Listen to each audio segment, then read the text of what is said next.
career journey, and then we shall go straight into the interview bit, how to prepare for an interview, what to do during an interview, what not to do during an interview. So Faris, you can go ahead. Okay, thanks, Patricia. So for my background is in electrical and telecommunications engineering. I graduated in 2014 from Moi University. While in my 5th year of study, I applied for those graduate management programs for most of these organizations, KPMG, PwC, Safaricom as well. There are quite a number. I think in your final year, you come across those. So I applied for a number. I was called for a couple of interviews. And for the graduate management program, it's usually a series of those. So you have the aptitude tests, then you have they call them assessment centers, where you're put in a group and you're given a case study, then you have discussion on that. And I think for that, they're looking out for your participation in a team, or how you bring your individuality into a team assignment. Then also we have the panel interviews for different levels, senior managers, and in the case of PwC and KPMG, you have the partners interviews. Then after that, of course, you get onboarded. So I joined KPMG as an IT advisory associate.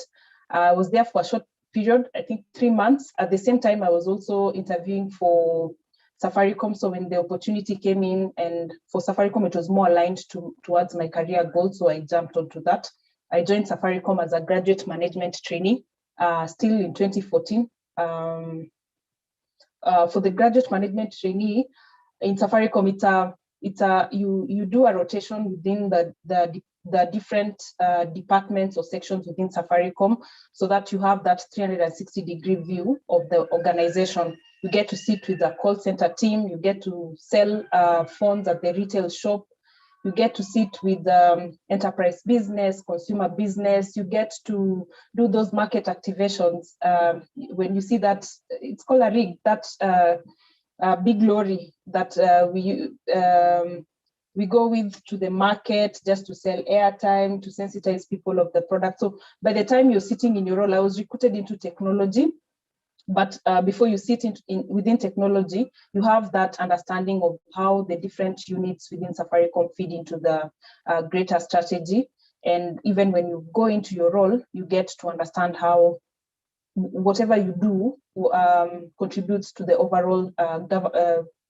overall company strategy. So then after the 18-month graduate management program, I joined cybersecurity function. It was one of the units I did a rotation in, and I fell in love with the department, with what they do. And of course, I was green in terms cybersecurity, but then I think the willingness to learn and maybe just presenting a great attitude, I think that was key, because it didn't matter the background. Are you able to learn? Are you able to put whatever you've learned, or all the things that you've learned within your rotation, into practice, and just be able to learn within the role? So I joined cybersecurity function in 2016 as a senior officer, architecture, cybersecurity architecture and design. Then after some time, that was in 2018, I changed roles to assurance, and I was promoted to a principal officer. So cybersecurity assurance, testing products and services before they go to market for any security vulnerabilities, and working with developers to have the issues identified closed. Then just recently, I got promoted into a senior manager role, overseeing cybersecurity governance, risk and controls. In summary, I hope that is well summarized. That's a very good summary. Now, Fari, maybe you could just explain what an architect, what a cybersecurity architect does, what an assurance officer does, and then finally, what happens in the GRC space. Okay. So for cybersecurity architecture and design, so that's more like a strategy role within cyber. and particularly within Safaricom, just looking at the threat landscape. What are the trends in cyber? What threats are we seeing? And figuring out what then do we need to do as Safaricom to mitigate against these threats that we are seeing, or the trends that we're seeing within the cybersecurity landscape. So doing research along those lines and coming up with maybe solutions that we then need to implement within Safaricom. Then with the solutions that you've recommended, of course, doing POCs with different vendors, or if it's something that needs to be developed internally, then overseeing that project end to end. Then end to end, meaning if it's vendors, then you source for vendors, you do POCs, you do the RFPs, request for proposals for different vendors, do the evaluations for the different solutions that are in the market. Then once you settle on a particular solution, overseeing that project so that you have the solution onboarded within Safaricom, working on that solution just to make sure you're getting the most value out of it. And once it's stable and working okay, then we hand over to a different team, the infrastructure team, who now it's like a support function or an operations function, just to see the day-to-day operations or just maintaining that solution throughout its life cycle. And whenever we have upgrades to these systems, then again, the cyber design and architecture team also comes in to assist with upgrades or decommissioning of the systems, just to get maybe new ones or enhancements of what we have existing. So in a nutshell, I would say that's the main function for the cyber design and architecture role. Then for cybersecurity assurance, this is a team that works closely with the projects team. So any new products or services or systems that are brought on board in Safaricom, whether internally developed or sourced from a vendor, before that product is taken to market, or before that system is integrated into a production platform, we test it for security vulnerabilities. So basically, that is the team that has the ethical hackers who will run tests against these solutions, whether it's a web application, a mobile application, a new database. So testing those solutions, confirming that we have no maybe critical or high vulnerabilities before the product is taken to market, and even for the medium and low risk issues, just working out a plan on how to fix them eventually. And also, we also have a bug bounty program. So the assurance role is also in charge of managing that program, validating the issues that are reported, and working with custodians to close on those issues. I think in a nutshell that is it for the assurance role. Of course, there are other tasks in there that contribute to the overall goal, just to have secure products and services. There's also the red team exercise for systems that are already existing, that are already in production. We perform red team exercises in conjunction with the blue team, that is the cyber prevent and defense team, just to make sure that our security posture is okay, our controls are still okay, and we are protected from whatever techniques and attacks out there that are being perpetrated by attackers out there.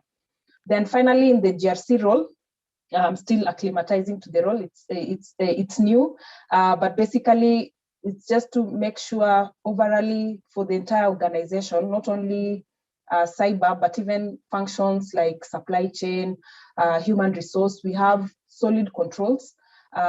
We are compliant to industry frameworks, and also even legal and regulatory requirements. We are able to meet them. So for it's a governance role, looking at the cybersecurity risks for the entire organization, and ensuring that controls that we have put in place are working and they're sufficient, so that we are able to mature the cybersecurity function, and just overseeing the cybersecurity processes and policies, and making sure we are compliant and at a certain maturity level. In a nutshell, I would give that as the details for those three different roles I've been privileged to hold. Thank you so much, Fari. That's a very good summary. I hope everyone on the call can appreciate the various roles that are there in cybersecurity. Many times people are just aware of the red teamer or the offensive security bit, but you see to it, there are architects, there are GRC professionals. So thank you. So Ted, maybe you could also tell us your career, your journey so far.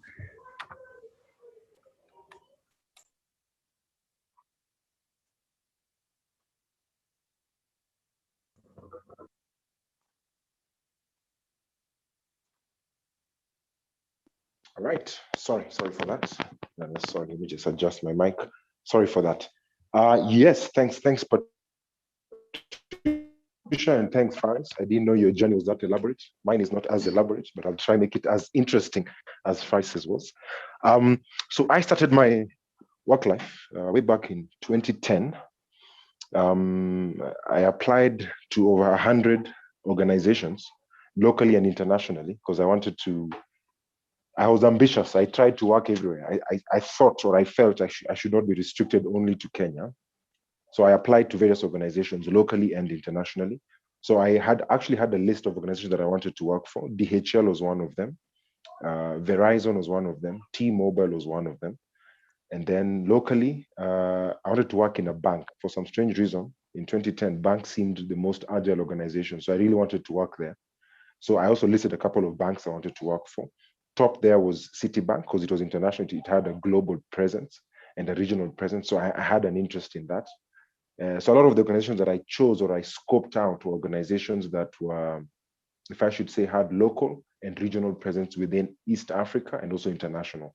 So I applied to over 100 organizations. I got 100 rejections, but that didn't mean I gave up. I continued and I persisted on. And then in 2011, that was the whole of 2010. Then 2011, I started the application process again, still trying. Some organizations give you regrets, some don't say anything, but that didn't discourage me. Then in 2011, I applied to an organization in the US. It was a startup. It was called Campus Solutions. It was a startup. They were starting out, and the whole objective was to sell ICT solutions to small companies within the Washington, D.C. metro area. I applied to it and I actually got the job successfully. I successfully got the job. I did the interviews. There were about 4 interviews. We did them then via Skype. And then I joined. So we did the visa application process. All the documentation was sent from the US to here. I sent my documentation there, got my work permit, got my visa, and I left. It was a 1-year contract, renewable based on performance at that particular point in time. So I was there from late 2011, early 2012. And then I was there for 7 months. I was supposed to be there for a whole year. And then in the 9th month to renew based on my performance. But in the 7th month, I cut it short because I realized after 6 months of working, when I got there, when I got to Washington, D.C., it was quite well. I mean, got to learn about the organization, got to see what they do, understood their processes. But being a startup, they were doing everything. So over and above ICT, they were doing some work for some secretarial work. They were doing some development work. And I, for one, wanted to be very keen on selling ICT solutions. So I have a background in business and information technology, but I had a keen interest, specifically a keen interest in reselling security solutions, not security, but selling ICT solutions. So that during the course of my time there changed. So it changed from selling ICT solutions to they wanted me to be more of admin, to do admin work, making sure contracts are being signed, follow up, making sure solutions are being delivered to the customers if they've bought hardware, if software has been bought, making sure that the processes are in place for them to activate the licenses. And I felt I didn't want to do that. So I had a conversation then with the CEO of that particular company. And I think we agreed that this wasn't what I signed up for. And I understood, because then being a startup, I understood what they wanted to do. And for me at that particular point in time, I didn't want to do everything. I wanted to be focused on selling solutions that are ICT based. And that's what I wanted to do. Since they couldn't offer me that, we decided to part ways. So I packed up my bags and I came back around September. And then I, of course, started the application process again, looking for work. A friend of mine referred me to Microsoft at the time. This is now third quarter of 2012. So we worked with her. I knew her from my university days. So she told me there's an opportunity at Microsoft because I work there. So would you be interested? And I said, yes, I'll be interested. Why not? I mean, I had just come back. I didn't have work. So I applied. 6 interviews later, I got the job, and I worked there for about 8 years up until 2019, August. Now, through Microsoft, I changed roles, several roles. I started off as a pre-sales, eventually moved on to core sales, eventually moved on to channel sales, where now you sell through partners, because Microsoft changed how it sold solutions. It changed from them selling directly to customers to selling through partners, hence the name channel sales. I moved to the channel sales. Then after that, I then transitioned to a territory manager covering East Africa and part of West Africa, meaning Ghana and Nigeria. So all my roles throughout Microsoft career were regional. The hub, at least for East and Southern Africa, was in Nairobi. So I covered the whole of East Africa outside of Kenya, because Kenya was looked at as a market on its own. So Uganda, Rwanda, Tanzania, Burundi, Zambia, Zimbabwe, Botswana, Namibia, Angola.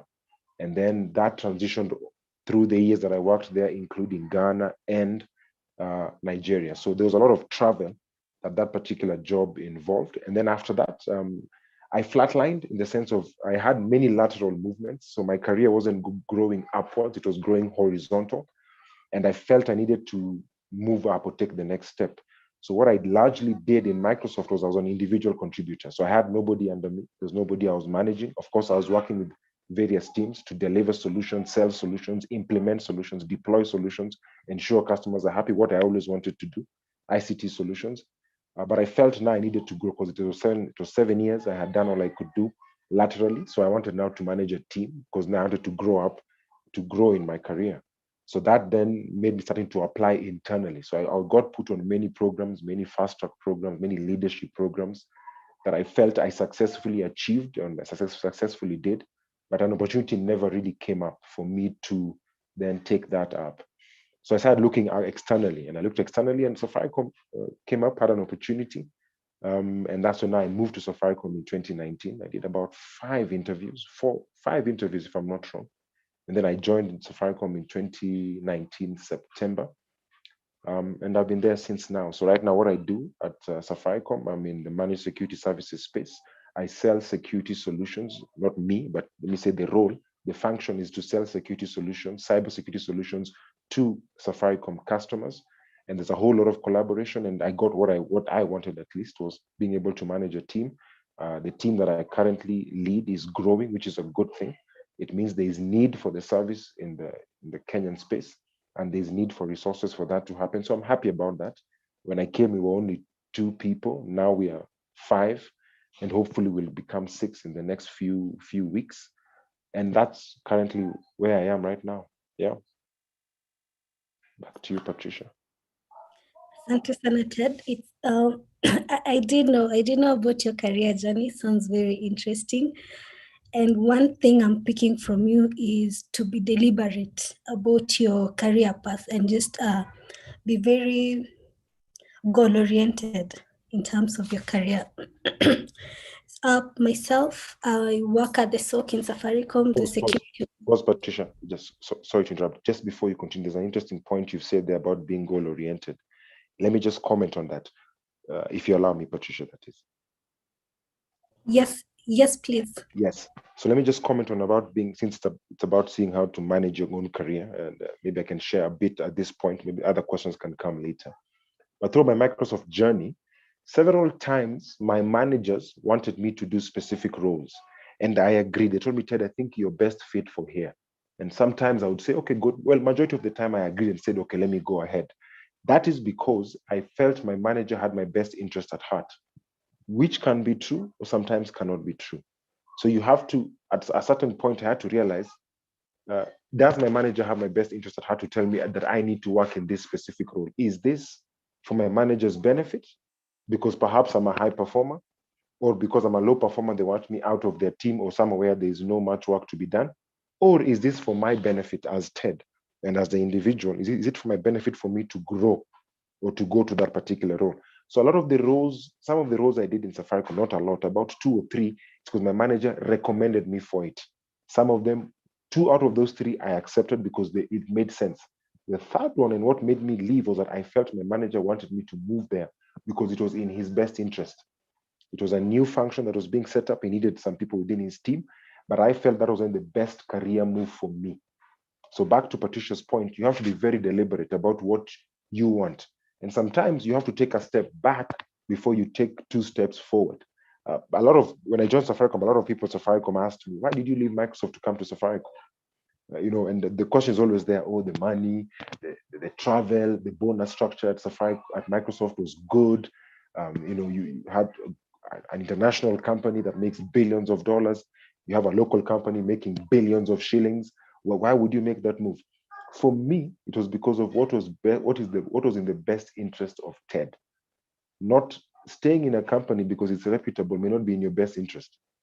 Now, sometimes you may have to move for your own best interest for you to actually grow. And I can say right now, I still had a role in Microsoft. I would have continued, but I've been an individual contributor. All my friends who are there right now are still individual contributors. They have not moved up. They may have changed roles, but they have not moved up the career ladder. Now, for you to get certain roles, for you ever to be a manager, a CIO, a CISO, a CEO, there must be a point in time when you take that step and you say, I want to manage a team. I want to lead a division, a department, or something that you must do. So I decided to take that risk. Some people say it was a risk, but for me, it wasn't really a risk. I was being selfish about my career path. Sometimes people may have your best interests for themselves or for you. So sometimes you have to gauge certain moves that you make based on what you want for yourself and not what the organization wants for you. Sometimes the organization may say this is where you need to go. Perhaps that's not where you want to go. You may need to leave. And sometimes even take a pay cut. Sometimes even lose some benefits. But in terms of you moving forward, you're actually moving forward. And that comes by you having a very clear understanding of what you want to achieve in the long run. So I'm sorry, Patricia. That was an excellent point. It's important to be able to look forward and picture where you want to be in the next few years. So that's the only way I feel you're able to grow. And I think you put it so well. I see, Faris, you've unmuted. Do you have something to add? Not really, just emphasizing that point from Ted. For me, I think also moving to Safaricom from KPMG at the time, I'd only stayed there for 3 months, and moving to Safaricom was something, just being selfish about my career path and what I want for myself. So Safaricom and the role looked more aligned towards my career aspirations compared to me staying within KPMG. So it could be a pay cut, it could be, what benefits Ted is talking about that you sometimes have to forego, but for the greater interest or for your greater good, maybe 2-3 years down the line. So yeah, just to emphasize that point. Yes, Faris, I don't know if you remember, but I once asked you, why did you move from KPMG? And I remember wondering why Ted came from Microsoft to Safaricom. So, yeah.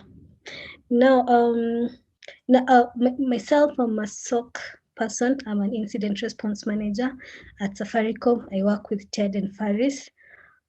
I started my career in Safaricom. I started as an intern, went back to school, came back as a SOC analyst. A role I was in that position for 2 years. Then after that, I moved into incident response. So I currently work with a team of 9 level 1 analysts and 3 L2 analysts. It's a role that I tremendously enjoy doing. I've been very particular about what I want to do in security, and for the longest my interest has been in DFIR. I know I would want to be forensics consultant, an incident response consultant. So that's what I work towards all the time. Now, back to our topic of today, which is how to get the role in cybersecurity. Last week, Claude took us through how to write a very good CV, how to have a wonderful LinkedIn page. So today we are taking the discussion further, and we are talking about the actual interview. So you've been called for an interview. So obviously the first thing you would do is to prepare for the interview. So Faris, then Ted, maybe you can tell us how you prepare for an interview. You can pick one of the interviews you attended, or just you can answer it generally. So we are looking for pointers on how to prepare for an interview so that you excel in that interview. I know there are various stages of interviews, so we can talk about the initial stage and also the various ones you've attended. Okay. I'll do a general summary and maybe just pick on a few examples here and there for the interviews I've attended. So one, I think key is to review the job description. When you see that advert, I'm sure Claude must have covered this last week. Claude must have covered this last week, but when you're applying for the role, review the job description, be clear on what the requirements are, what the role is about, that way you'll be able to tell what is it that the recruiter is looking for. So with that, then you're able to do your research, understanding fully well what the job description is and what the qualifications are and what the recruiter desires for someone sitting in that role. So do your research thoroughly about the organization, about the role, about the pay, basically everything and anything you need to know for that role and for that organization and for that particular function. If you can't even get to know what's the strategy, what's the goal for this particular function or the hiring manager, then when you do your research, you should be able then to prepare for the questions that will be asked. Because for the technique, of course, we have the HR kind of questions which seek to know you better as an individual and how you relate with people, how you are, how you take part in a team. But then there are those technical questions that are specific to the role. So having done your research, having clarity on the JD, you should be well placed to prepare to anticipate the questions that will be asked and prepare well for the response that you'll give. Not that you'll be cramming or giving answers that you've maybe researched on the internet, but I believe with a proper research, preparing that should give you enough time even to draw from your experience, from your training, from your learning, pointers that you can give during the interview and the questions that they'll be asking. Then prepare as well for your own questions, because for most interviews, actually for all interviews, panel interviews I've attended, I've seen them asking for, at the end of it, if you have any questions for the panel. I think you having done your research and reviewing the JD, the job description, you definitely not miss a question for the panel. And I think also having a question for the panel also shows that you have interest in the role, you have done your research, and it doesn't have to be, we have this interview, when should I start? I don't know. I know there are quite a list of questions, common questions that people ask, but then when you do a proper research for the role and you understand the JD, you'll even have more specific questions about the role, and that will also just go a long way in showing your interest and your well-preparedness for that role that you're interviewing for. Then for me, overall, an interview, especially, I usually say the hardest part about this whole recruitment process for me is getting shortlisted.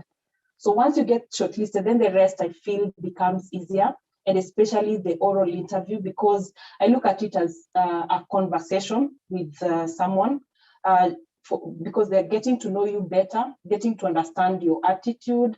And for most recruiters, I want to believe they don't expect you to come with all the knowledge that you need for that role. I think they're looking mostly for your thought process, you as an individual, what is your attitude like? Because for any role, no matter how skilled, no matter how knowledgeable you are, coming into a new organization, you have to be trained, you have to, not maybe formally, but at least you have to be inducted into the role. Someone has to hold your hand, take you through what systems, what processes are in place, because you're a new person, in as much as you might have some kind of experience. So if I'm to recruit, I will be looking for someone I can work with, someone I can train, and someone who has initiative, they can run with things as long as I've given them the guidance, I've shown them what they need to do. I mean, basically someone you can work with, no matter the skill set, no matter the knowledge that they possess at that point in time. So for me, those would be the key things.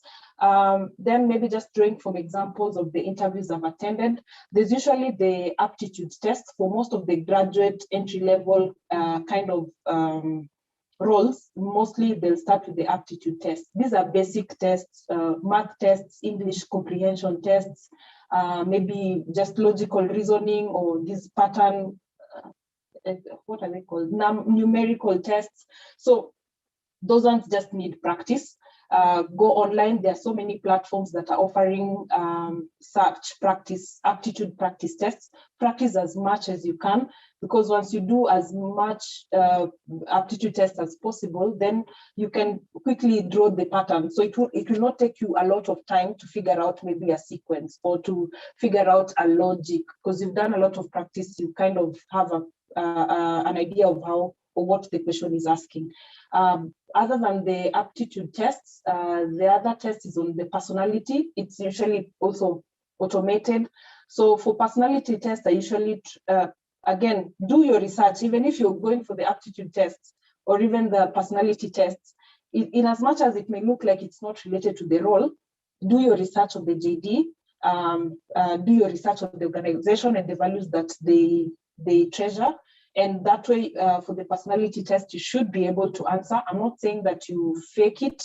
What I'm saying is be self-aware, know your strengths, your weaknesses, and draw from those to answer these questions that the organization is putting forth, especially on the personality quiz. Because we understand we all have strengths, we all have weaknesses, but then how does that fit into my culture as an organization? So if you're able to draw that, and for that, for the personality test, another thing is usually consistency, because you realize some questions at the beginning are maybe asking about how you'd handle a situation maybe in a team. Then they ask a few more questions. Then towards the end, there's another question that more or less speaks to the same thing. So consistency is key, because if you answer here that you are a team player, then down here, you forget because probably you're not being honest. That will show in the results. So being just self-aware and drawing on your strengths and even weaknesses, just to speak to the values or the culture that, or the attitude that the organization is seeking to hire for a particular role. Then now the panel interviews, or the oral interviews, as I said earlier, I find those the best because it's basically a conversation. So for those ones, what is key? I think you just have to be confident. Don't be afraid, because the panel is human.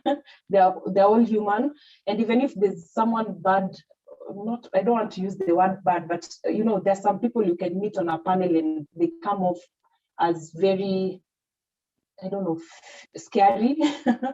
So the key is to just be confident, be yourself, look at it as conversing to someone who's genuinely interested in knowing what you're doing, what your background is, what experience you've had professionally, and maybe just your aspirations. That way you're able to relax, you're able to think through the questions. And because I know this has happened for a number of people, where you get out of an interview and you're thinking, I should have answered it this way, or I should have even used this example. Probably you didn't use that example, or you didn't answer it to your best capability, because at the time you had some bit of tension. So relax, be composed, have confidence, and just be yourself and answer the questions as they ask, drawing on your examples. You don't have, again, remember, you don't need to know everything, but try as much as possible based on your research and your understanding of the JD. Just try as much as possible to answer to the questions that have been asked.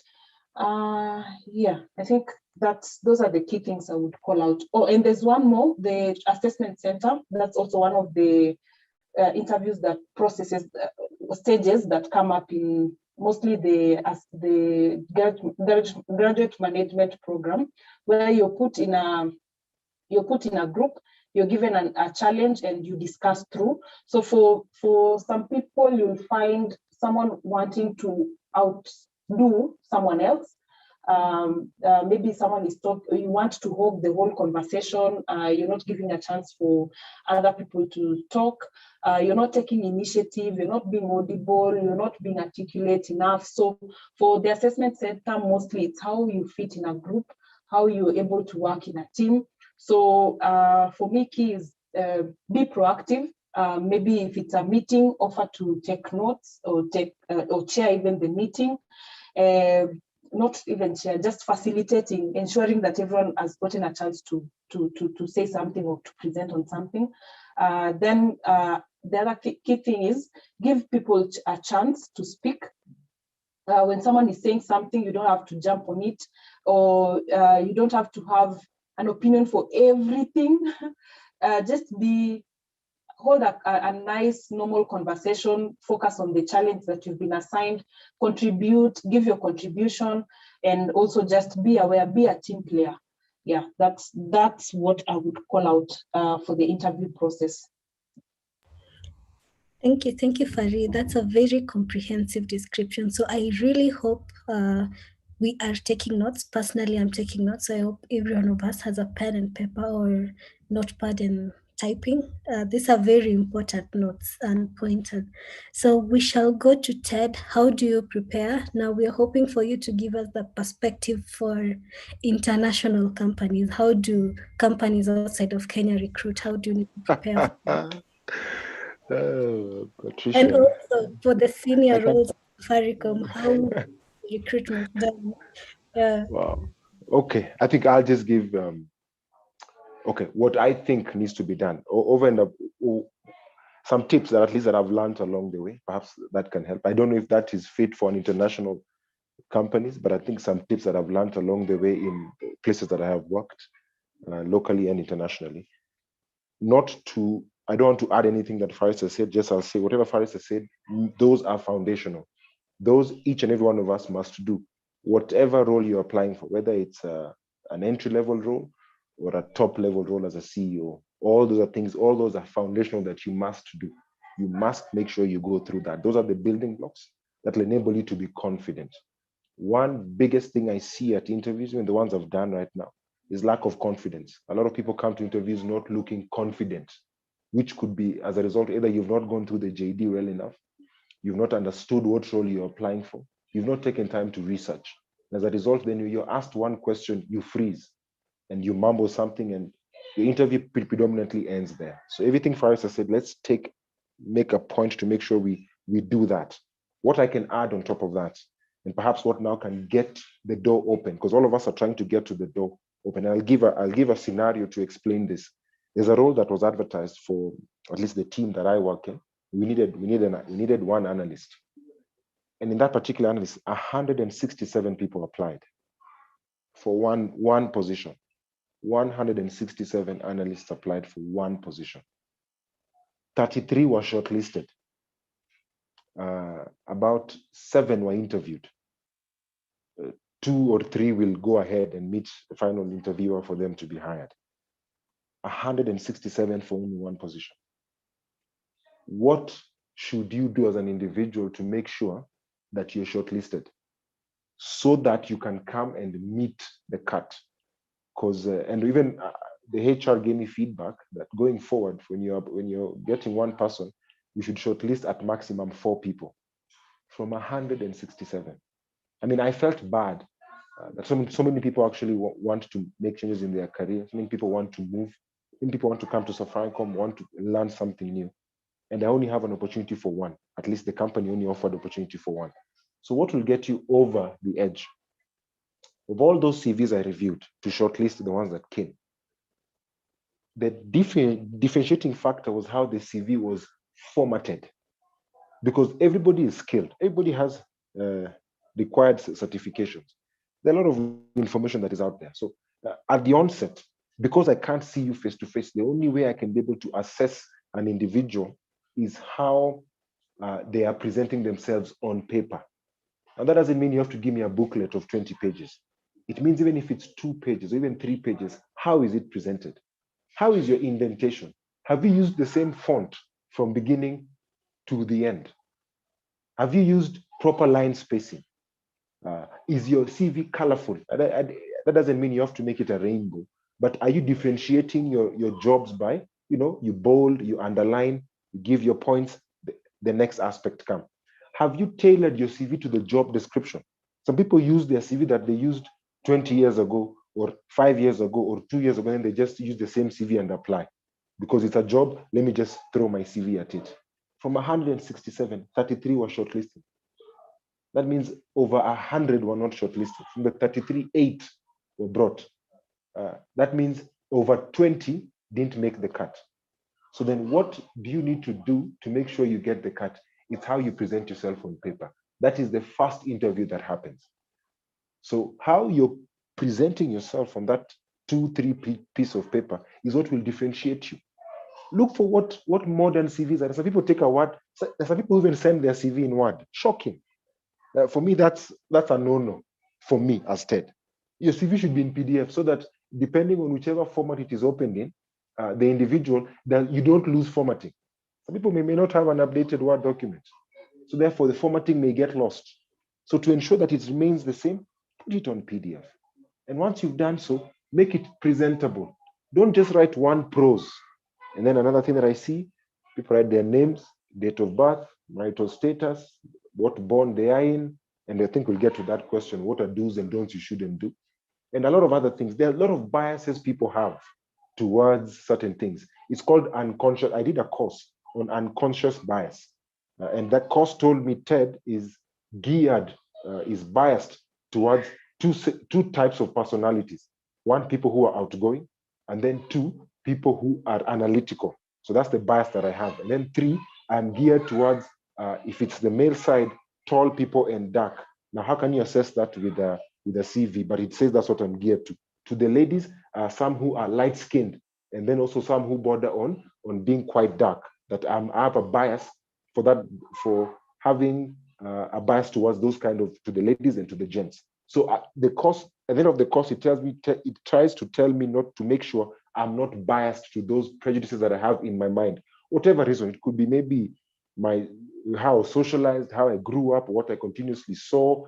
Many things can inform your bias. So I have that bias. That's why I did the course, so that I make sure that bias does not inform how I make decisions. So I have to work against it.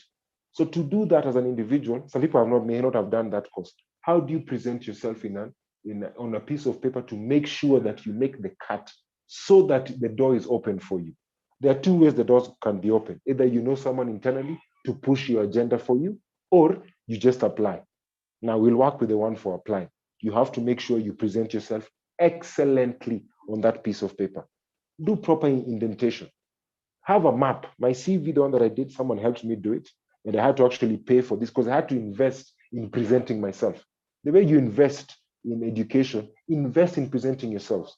Jobs are short, are few, and applicants are many. Therefore, for one role, you can get 167 people. So the question is, how do you make sure you are the one who is shortlisted? You have to make sure you define yourself excellently on a piece of paper. And that involves using the right English, making sure there are no spelling mistakes, having somebody else proofread. When you use Word, you can go and check for synonyms of words. Instead of using this particular word, can I use a word that captures the emotion? Human beings are always tied to emotion. If I'm able to express emotion using words, statistics have shown 70% of individuals will be more aligned to that particular individual. Even you yourselves. If I am emotional in how I present myself, that doesn't mean I cry, but in how I present myself, that I am living through the words, you will want to hear me more. Look at people who act. Those who've been successful are those who've been able to make emotion and words come to life. That's why they're very successful. So if I'm able to make emotion come to life through a piece of paper that has words on it, then I'll be more geared towards getting myself an opportunity to be interviewed. Then once you get to the interview, that's now upon you. It's now for you to make sure you articulate yourself well. So first and foremost, present yourself very well on a piece of paper so that you can make the cut and enter, first of all, the shortlist. Number two, I would say confidence is key. You can't fake confidence. Now, you can train to be confident, but you can't fake confidence. Confidence only comes when you understand the role you're applying for. Just to echo and emphasize what Farisa said, you have to know what you're applying for. You have to be able to present what it is that you're applying for on your piece of paper. Once you read the job that you've worked for, state 2 or 3 key objectives, and then state 2 or 3 key achievements you have done. When you come to the interview and you're asked certain questions, always seek to go to your strong points, because that's what gives you confidence. Don't mumble or fumble too much. Seek to go to your strong points, things that make you happy, things that encourage you. As you talk, there's life that comes into you. Seek to answer questions and steer the interview in that direction. Now, that comes with wisdom. So you can, if possible, seek to meet people. Just hold on.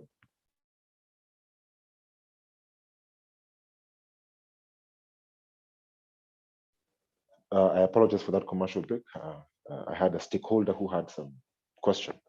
Seek to steer the conversation in a direction that shows your strengths. Now, can you learn that in one interview, 2 interviews? Perhaps not. Invest in a coach. See somebody who can tell you, how can I answer certain questions more effectively? How can I present myself more effectively? You need to make those investments. That doesn't mean you need to pay someone for it. I'm sure in your circle, you have a friend, a relative, a cousin, an ex-girlfriend, ex-boyfriend, ex-whatever that you can call upon to assist you. I need coaching on this aspect. Be vulnerable. The only way we can grow is we allow our vulnerabilities to come out. And we shouldn't be vulnerable at the interview room. We should be vulnerable when we are, just hold on.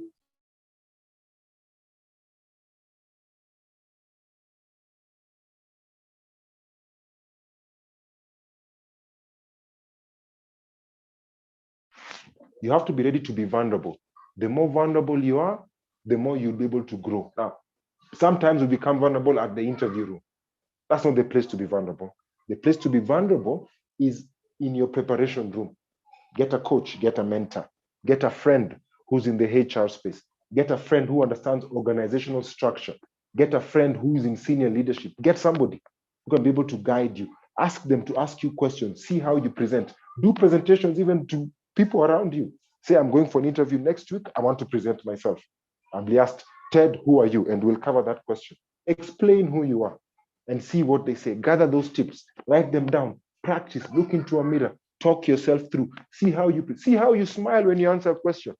People come to interviews and they're frowning. You ask yourself, why are you frowning at an interview? People are not happy. People are not happy at an interview. So you need to be able to ask yourself, why is that? That's because you've not practiced. Go look at a mirror. See how your teeth look when you present.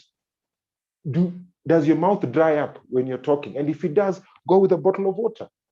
Do you sweat? Do you tense up when questions are asked? You have to do those simulations so that you're able to see how do you behave. Because sometimes when people sweat, they get uncomfortable. Then they start wondering, perhaps they're seeing my sweaty armpits. Perhaps they can see sweat coming out of my face. Carry a handkerchief. And when it gets hot, wipe yourself down. There's nothing wrong with doing these things. That shows that you have prepared.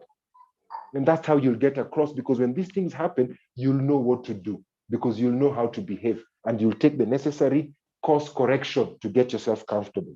All interviews are high intense engagements. Therefore, you must have things that enable you to settle down. If it's drinking water, if it's wiping yourself, if it's writing something down. Once, I'll give this last example before I pass it back to Patricia. Once I was asked a question that was I didn't have the correct answer. I knew it, but it caught me off guard. I had a notebook and a pen. I just kept drawing circles on the paper and did that for about 10 seconds. All that did was it enabled me as an individual just to calm down. And then I was able to answer the question. Someone has asked, I've seen the chat just come up, makeup or no makeup. For me, look as presentable as possible. If that is for the ladies, don't look plastic. I say that with great respect to our ladies. Don't look plastic. Too much, when you see yourself looking plastic, when we can't differentiate between yourself and a mannequin, then there's a problem. You have to try look as natural as possible. That doesn't mean you don't put makeup. I just say try look as natural and as presentable as possible. Some people, and I use this example, perhaps even the ladies, at least for the interviews I've gone, some ladies have come and they've come for interviews where they want to flirt with the people who are being interviewed. And that's because, and I'm sorry to use this word in this forum, but sex has enabled them sexualizing themselves, has gotten them across. So therefore, you come with very short things, showing every curvature in your body. That's not professional. It may work in certain places, but at some point, you need to catch up with you. Be as natural, as professional, and have decorum to the men and to the women. Men, don't come with skinny jeans, things that are so tight you can't stand up. You know, look formal, look proper, look neat, clean, nicely shaven. Don't come for an interview with a sweater. Come with a suit and tie up, lace up, look proper, because it is you're presenting yourself and you do not know what people will think. We are still, at least in the African context, very conservative on certain aspects. If you look at international companies, CEOs do their annual meetings in t-shirts and sweatpants and perhaps flip-flops. In Kenya, we're still doing suits and ties. Our time will come. For now, that's still where we are. For now, the people who hire still behave like that. So I'll close by saying this. The piece of paper you have is your first point of presentation. Make it excellent. Number two, prepare yourself for eventualities when you get uncomfortable. Go to a mirror, go to friends, talk, get confident, get tips. Know how to articulate yourself. Even slow down your speech if you have to, so that your points come out clearly. Back to you, Patricia. Asante sana, Ted. Those are very excellent points. I really hope guys are taking notes, guys and girls are taking notes. At the risk of watering down the points I've had, Ted brought up the aspect of coaching, and recently I went to an interview, and for each step, I called someone to just walk me through.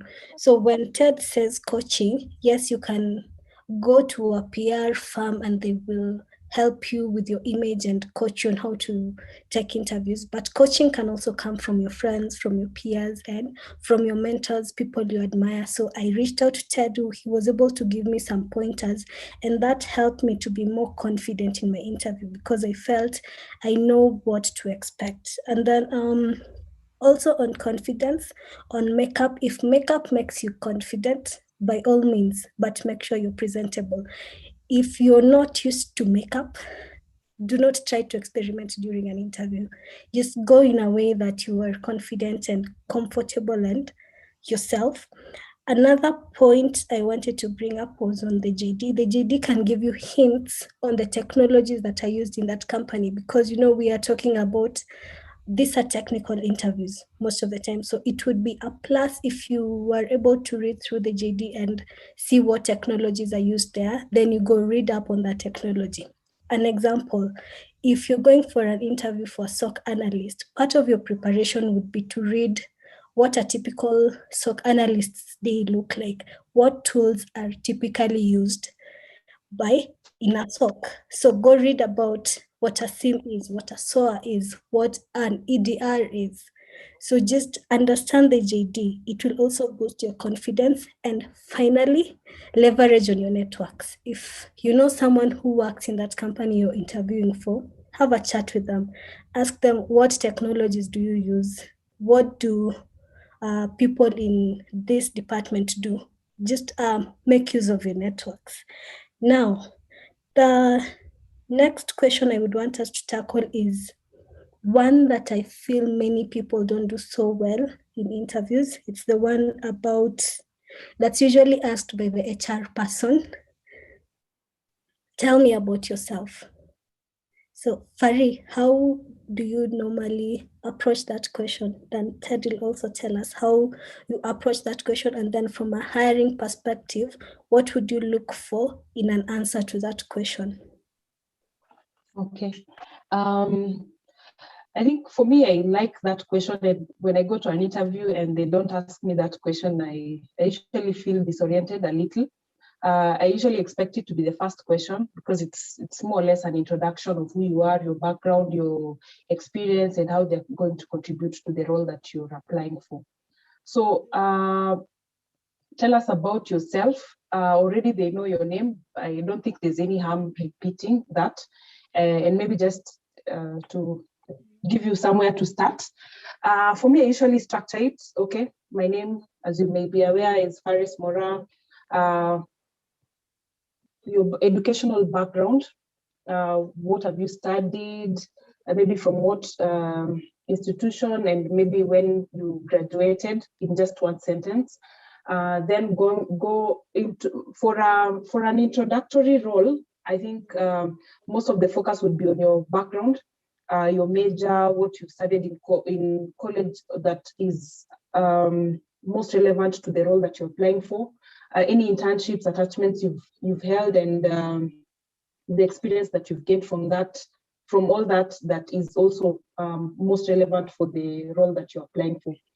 For experienced hires, I think after you've done your introduction for your educational background, then for me, next I go to my professional experience, and I usually prefer starting with my most current role, because that is the role that probably I'll have the most experiences to draw from and most examples to draw from that would probably speak more on the role that I'm applying to. Then after my current role, then maybe just on a high level, draw 1-2 examples from the previous roles that I've held that also contribute to the role that I'm applying for. You don't have to state everything that you're doing in your previous role.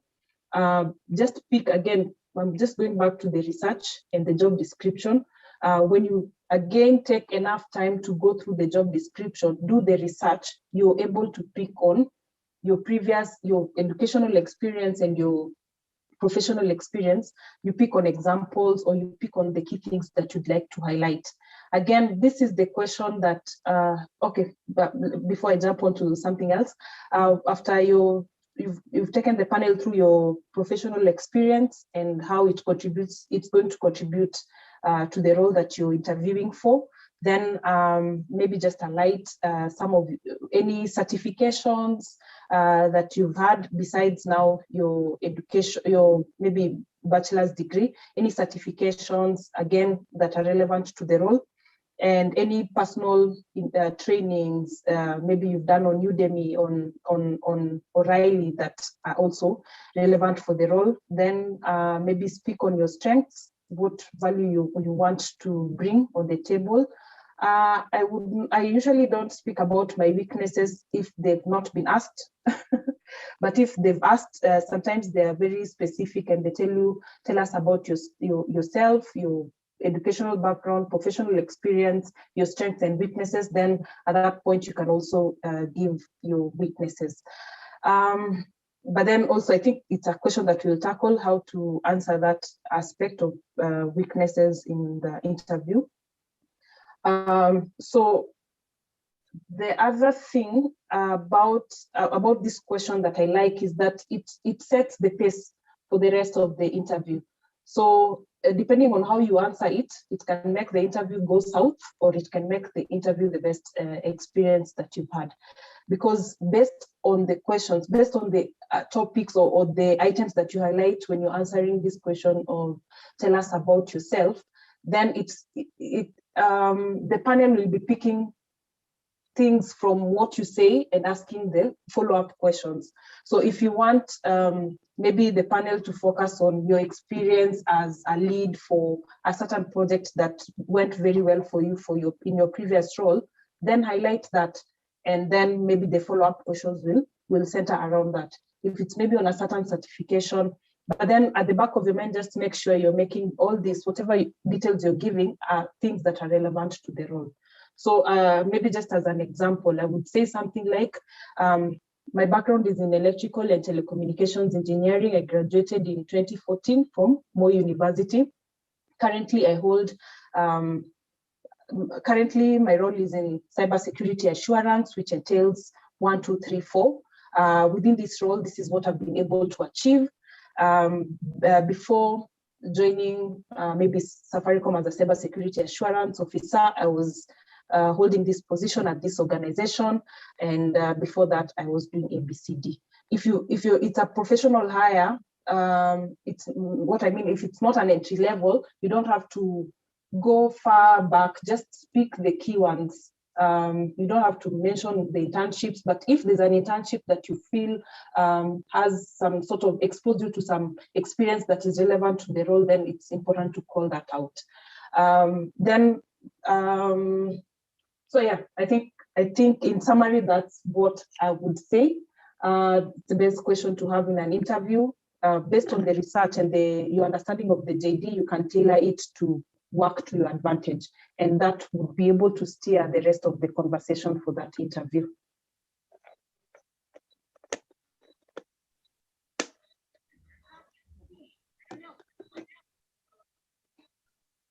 Ted?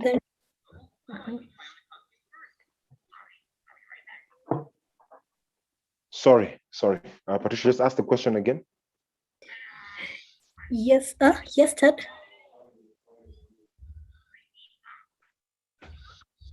Okay, I can't hear Patricia. Faris, just ask the question again. What was the question? Oh, sorry. Yes, just ask the question again. Oh, can you hear me now? The question is how you're still intermittent. Okay. So the question is how do you answer the question in an interview? How do you answer the question in an interview? Tell me about yourself. Tell us about yourself. It's typically a question. So, okay, yes, it typically is the first question, and I agree with what Faris has said.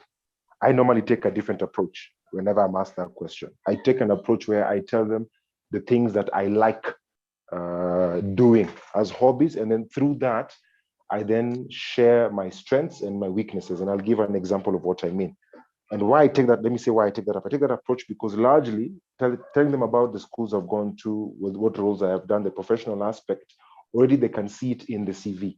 So what they cannot see is who Ted is outside of the piece of paper. Because I've come to this interview, my assumption is always that they have read, I've gone to this school, I've done this particular role, this is what I have achieved. So when they ask me, tell us about yourself, I try and give them a different perspective of who I am outside of the professional experience. So I always default, because I'm an enthusiast for sporting activities, and I do a lot of hiking, a lot of games, a lot of sports. That's what I do a lot of gym activities and high intensity exercises. I default to that. And I decide depending on the interview and who I am meeting, I take opportunities that I have learned that in the past I have gone through that show. One, how I worked within a team in a sporting engagement. Two, what I learned from that particular experience.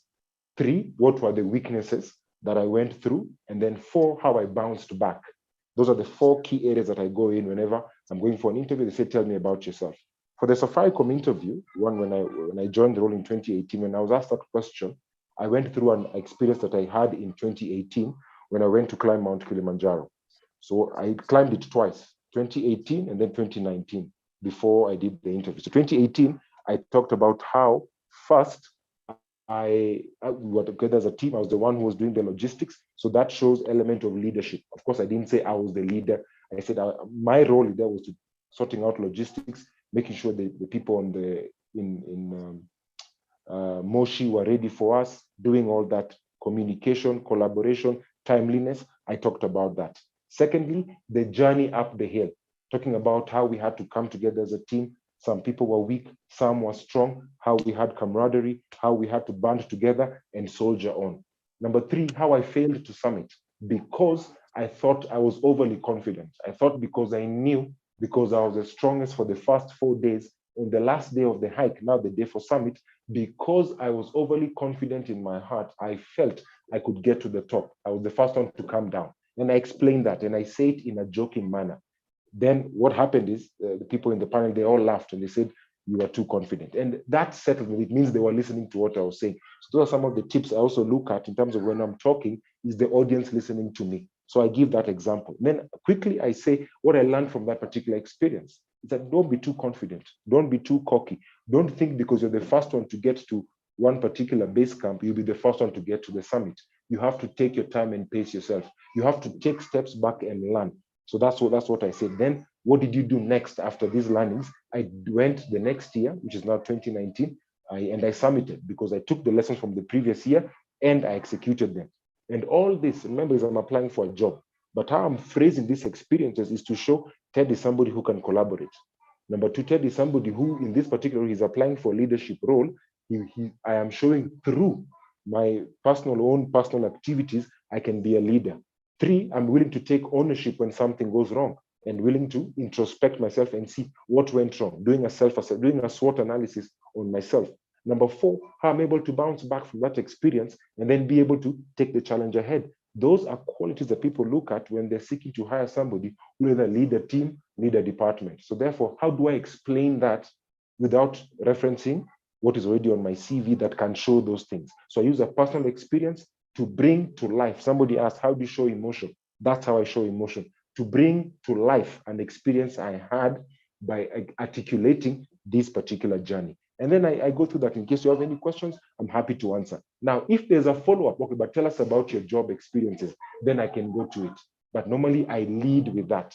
It also gives the panel, as I said earlier, a different side of TED, a different side of the person being interviewed. If you're not applying for leadership role, if that was the case for me when I was in the middle of one of the roles I was applying in Microsoft, I took another example about how I did a triathlon, something also, some activities that I do, and how from that particular experience, I did collaboration, because when you're being employed, you need to collaborate, you need to communicate. So how do you bring that to life in a personal experience? Now for TED, it may be sporting activities or outdoor activities. For it, maybe reading a book.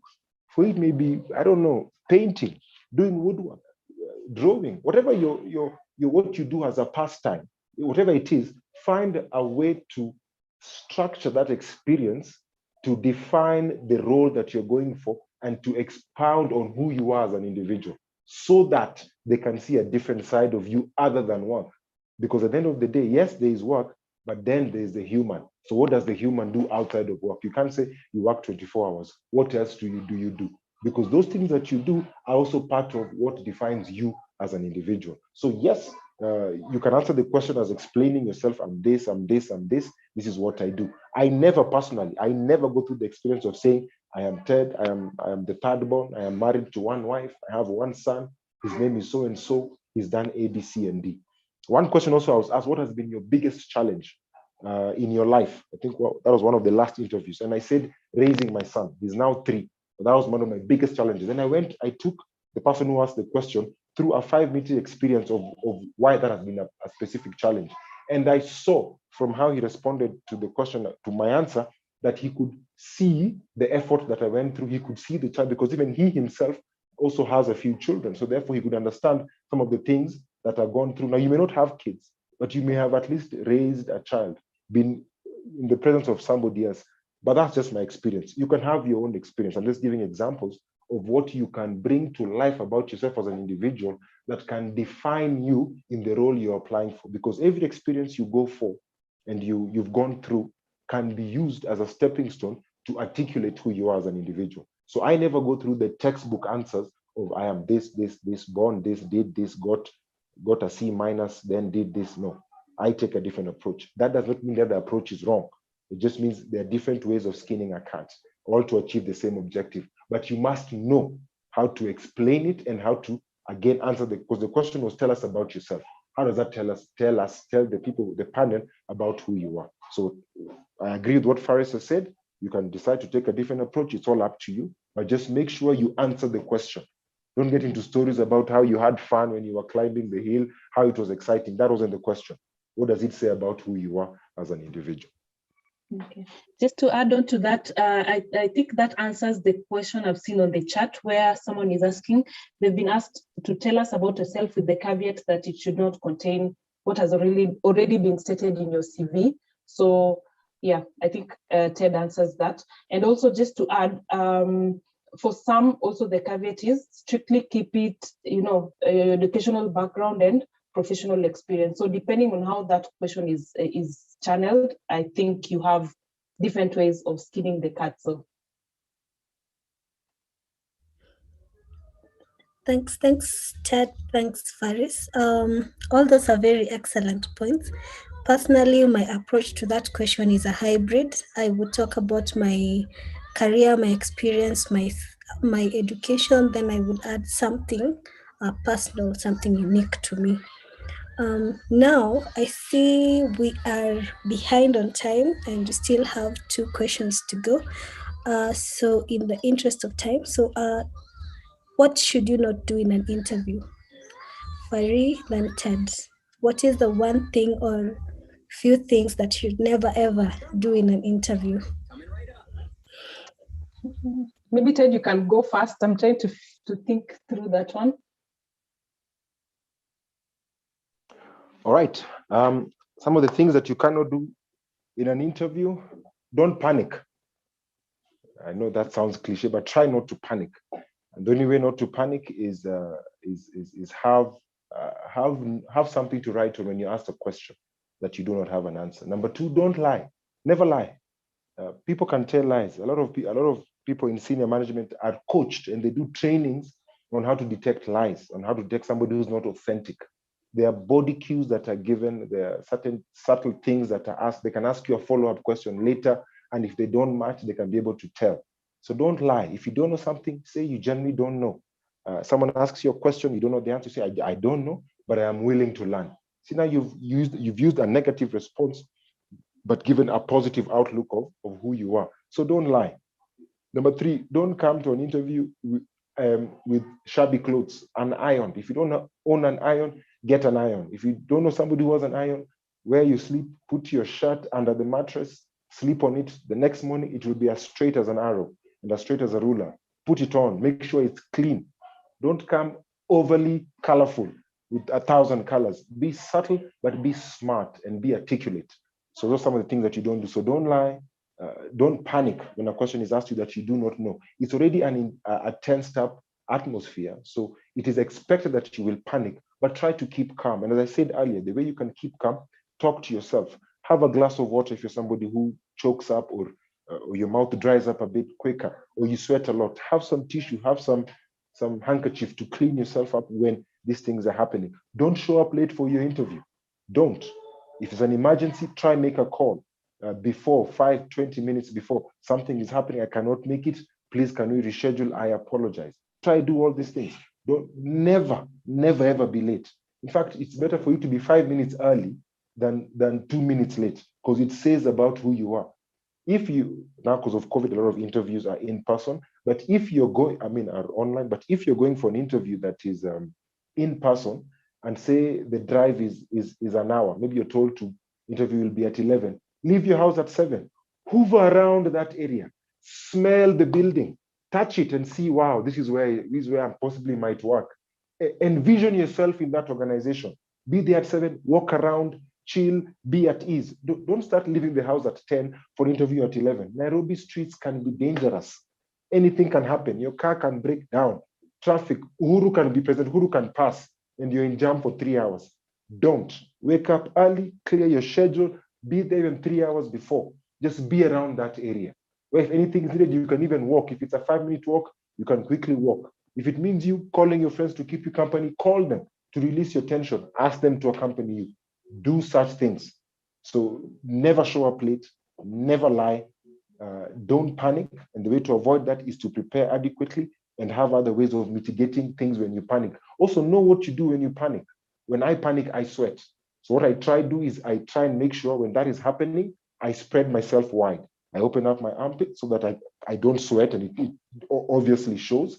I make sure I have a handkerchief ready and I have a bottle of water. And it's a good one. It's not a cheap one that looks like it's disheveled. That means it's expensive. It just looks proper.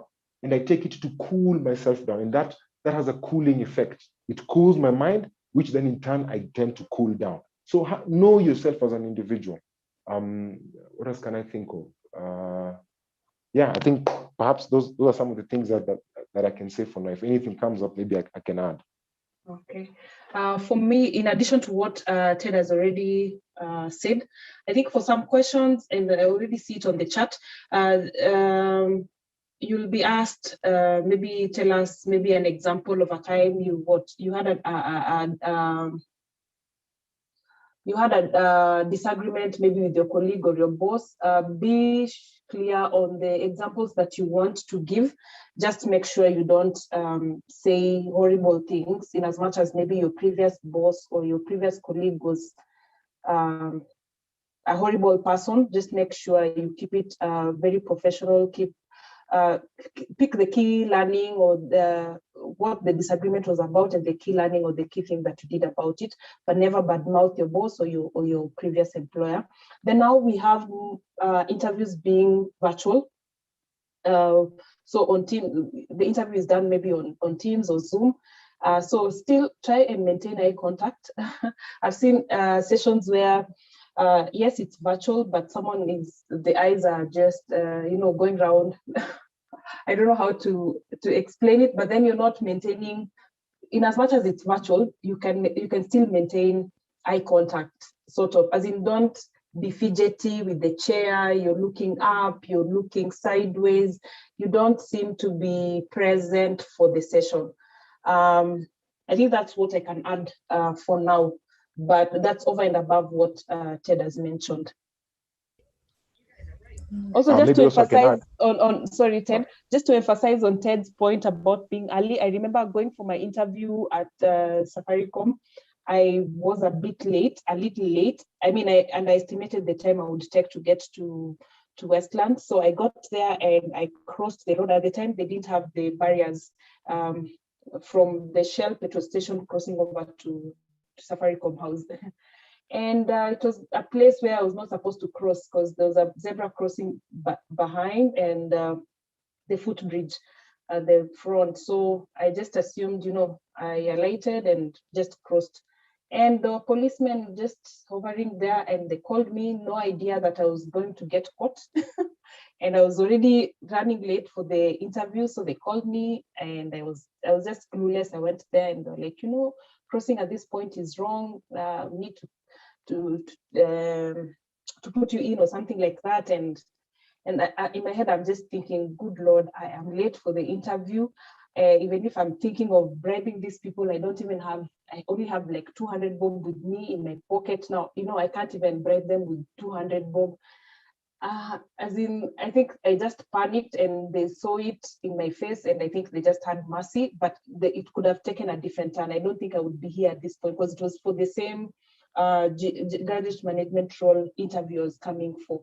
So I think just getting there on time, because you don't know what might happen on the road, what situation you might come across. At least getting there early gives you enough buffer to handle whatever unprecedented incidents might come across.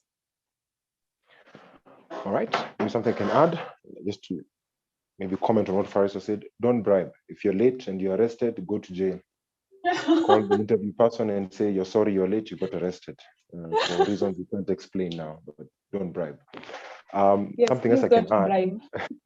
Something else perhaps I can add is, I think on what Faris had said, around just preparation and making sure you're there on time. I think that's a very important thing. And also for interviews that are being done via Zoom or online, Teams, or whatever it is tool that is being used, try and keep eye contact, look straight into the camera, because that's how now people can deduce confidence. Try to look straight into the camera and make sure you address the person you're talking to. So I always, whenever one person asks me the question, during the course of my answer, I try and refer to that particular individual. So if it's Faris, as you asked your question, I said this, and then Faris, at some point I'll give an answer, then mention the person's name to call them back to attention. Sometimes people apparently they lose traction, they have some things in their mind. So you bring quite attentive, just rude at it and calling somebody. So it's a very fine balance you have to learn in that. That's what's your salary expectation? That question is asked.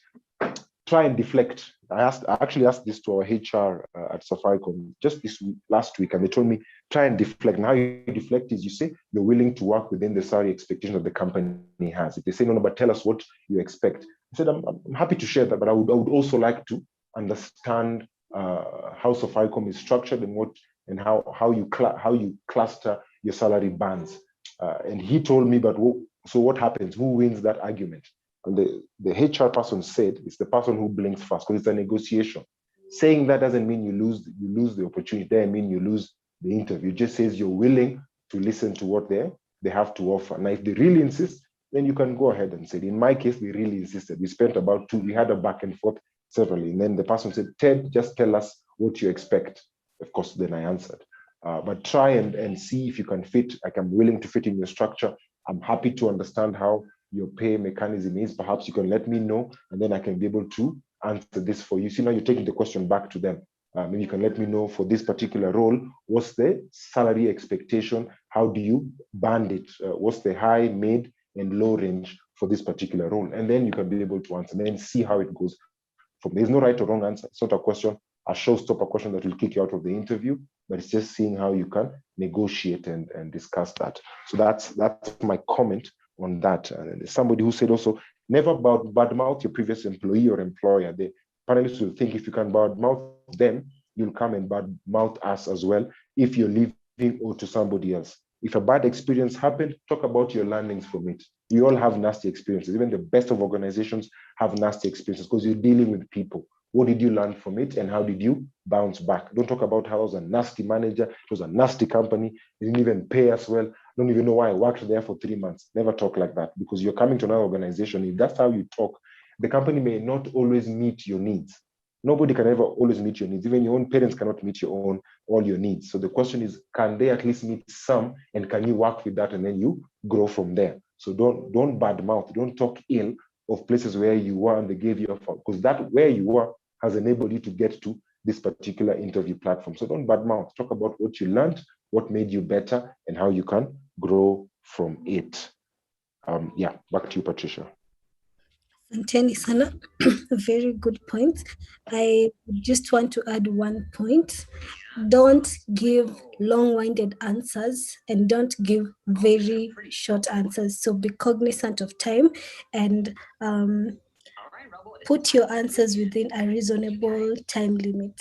So if it's tell us about yourself, don't go on and on and on for 20 minutes. Find a way to just summarize it nicely so that you're giving a concise answer. And don't say, I'm Patricia, and just stop there. So find a balance between the two. So because of time, the final question, we'll start with Ted. Ted, what is the one interview question that threw you off balance, and what did you do to recover? One question that shook. Okay, I can't remember the exact question, but I remember the experience. It was a technical question when I was in Microsoft. It was a technical question, and I didn't expect the panel at that time to ask, because I had already done the technical interview in the previous interview. This was the third interview.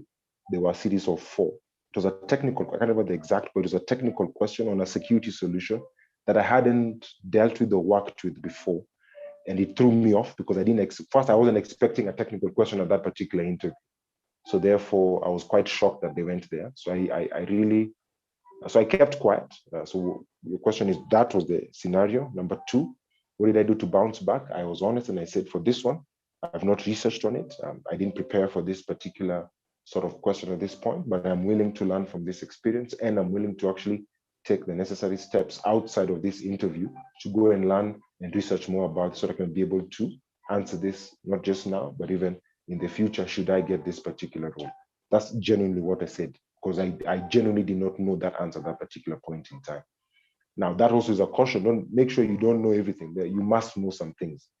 So the lesson for me was, going forward, is try and make sure you're prepared for all scenarios, technical, professional, personal, that you can be able to ask. Of course, there must be something that you can be able to answer. They can't always just ask questions that you're going to get 0, because they also want you to come to the organization. I remember the experience Patricia talked about when she was going for an interview. I also told her, the person you're going to meet, they may talk about the things in this way, but try and still make sure you have your technical aspects covered. In case a question comes, you can be able to answer that as well. Yeah.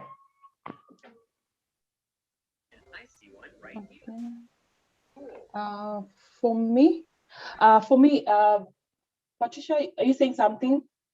I just assume I'll go next after Ted. Yes, please go ahead. Okay. For me, I think,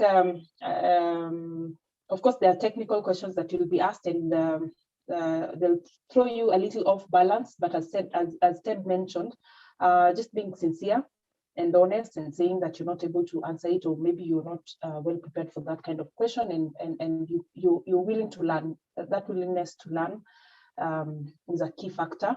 For the rest of the questions, I think one question I was asked, I think during the KPMG interview process, I expected them to ask something like, tell us about yourself, or just the normal flow of most interviews. They just asked me, if you were an animal, what would you be and why? and I was not prepared for that kind of question. So I just think I was thinking, okay, for most people, you talk about being a lion because it's the king of the jungle, and I said that, and one of the panelists told me, but the lion is the laziest animal in the jungle. So again, I was thrown off balance, and I'm like, okay, I didn't even know the lion. A lion is very lazy, because I think once it eats, it can stay up to 72 hours before it goes to hunt again. So then I think just trying it was a curveball, but how you handle it, just try to be calm. Let it, because I think the intention was to throw you off balance and to see how your reaction is. So don't lose all the points that you had prepared before. Take a minute, try to think it through, and if you're able to come up with a different answer, then well and good. If not, I think just going the third way and just being honest about you not being able to answer the question at that point in time. But later on, looking at that kind of question and how to answer that, there are quite a number of responses I could have taken. But for me, what I said with the lion, the aspects that I relate with, why I said I would want to become a lion is because of ABCD, because of the aura, because of the leadership, because of the way or the notion or the perception that we have about lions being the king of the jungle, taking charge and that kind of thing. So I did not relate to the laziness aspect. I didn't know, honestly. But yeah, good to know that it's a lazy animal, but then that was not the aspect that I was relating with. I think the other question was with Safaricom. Again, I was expecting for one of the sessions to be asked, again, tell us about yourself, the first question in the interview. Then I was just told, I was not even offered a seat. We just stood on one of the tables in the HOD's office, director's office, and told me if I was the CEO, Safaricom CEO, what question or what advice would you have for me? Again, it was something that I had not prepared. It was something that I had not envisioned, but at the time I was doing a bit of research on data analytics. And I thought, well, Safaricom being Safaricom, it has quite a lot of data in their estate. So maybe my advice would be make use or monetize that data. Again, maybe at the time I was just fresh from college, so not much knowledge about that. But doing your research, I'm just going back to the same point: review the JD and do your research. Doing that research helps you to even know what the company is looking towards, what it has, what you've seen in the news about the company recently. And those are some of the things that can quickly help you get pointers to, or what to talk about when you're thrown off balance. And outside of this question, I think there's one thing I wanted to mention based on the questions that had been asked earlier. It's something called beauty premium. I was taught at KPMG again. Someone asked about wearing makeup or just presenting yourself to an interview. There's something called beauty premium. Like people tend to warm up or tend to be more receptive to people who look good. I think it's a natural human bias. Even for a child who is not exposed to any bias, you'll find they'll be more inclined towards someone who's looking clean, looking good. So for the beauty premium, when you're going for the interview, just make sure you look good. You can apply some bit of makeup, not too much. And also there are those aspects for personal branding.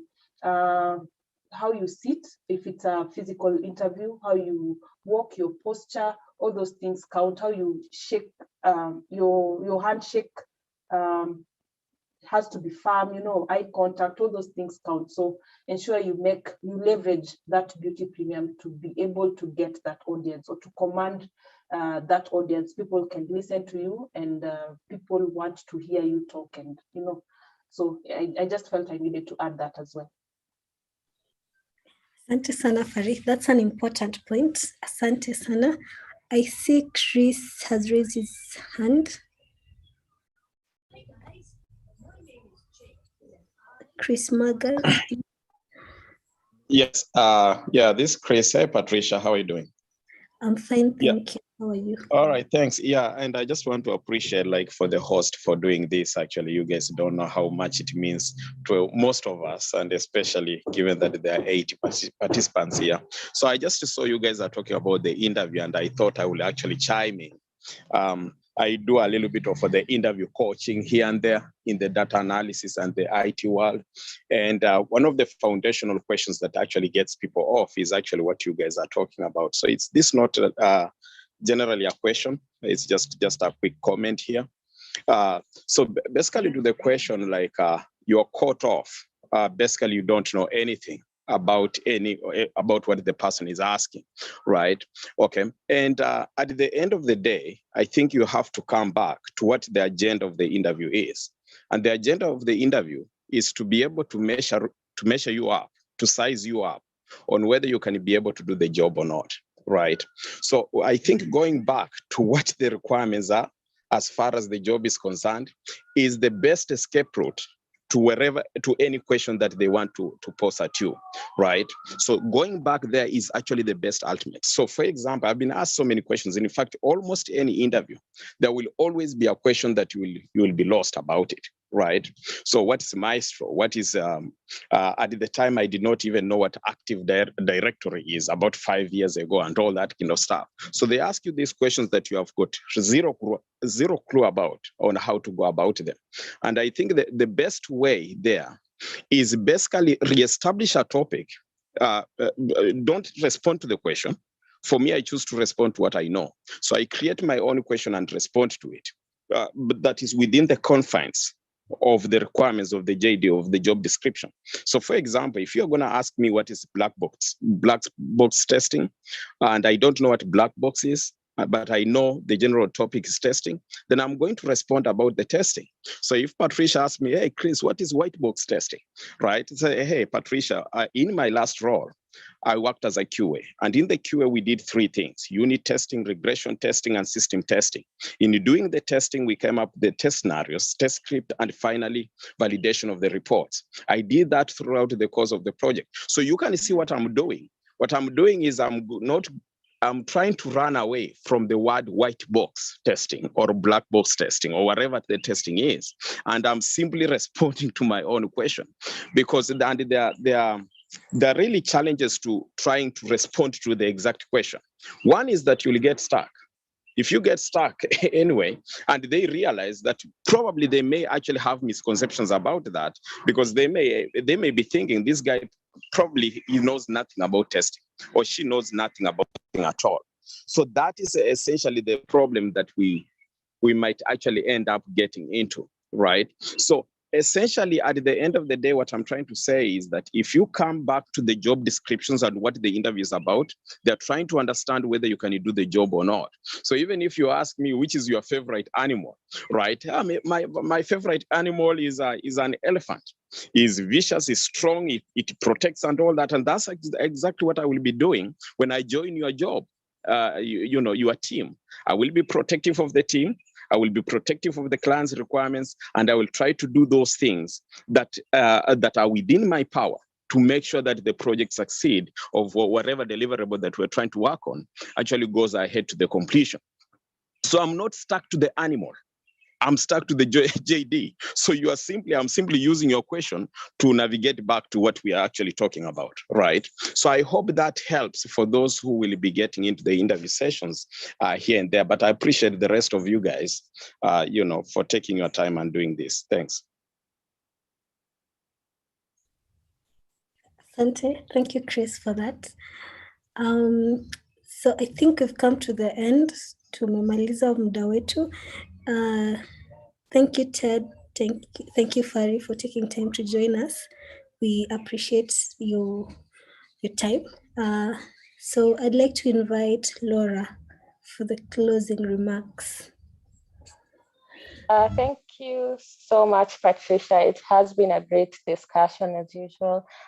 We've had a great session last week with Claude, this week with Faris and Ted and Patricia. And I know the community members really, really appreciate this. We're getting feedback from So many people just telling us that the discussions have been good, and they look forward to more and more of these conversations, because there's a lot of people who are trying to get into the industry, into the cybersecurity job market. So this has been a very good discussion.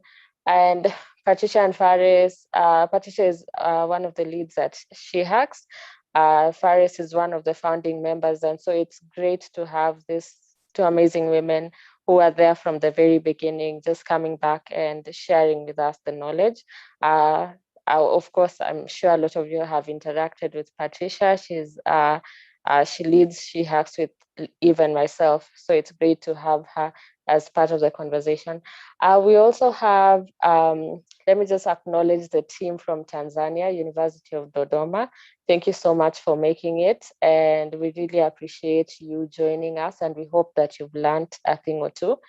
And with that regard, I think Nancy is our campus coordinator. Maybe you can close the session. Just give us a word as you close. Thank you. Thank you so much, Laura, for the opportunity. And thank you to our amazing speakers. We have learned so much. I've learned so much myself. It was a continuation of what we had last week. And it was so insightful. We thank you everyone who has attended, who has stayed throughout the session. We appreciate you so much. And maybe if you would want to maybe check in and rewatch this video, it will be up on our YouTube channel. You can subscribe to be notified anytime we go live. So thank you everyone. Thank you so much for attending. And yes, we see you again next week. Thank you so much. Good night, guys, and have a great weekend. Thank you everyone. Thank you. Bye-bye. Thank you. Bye.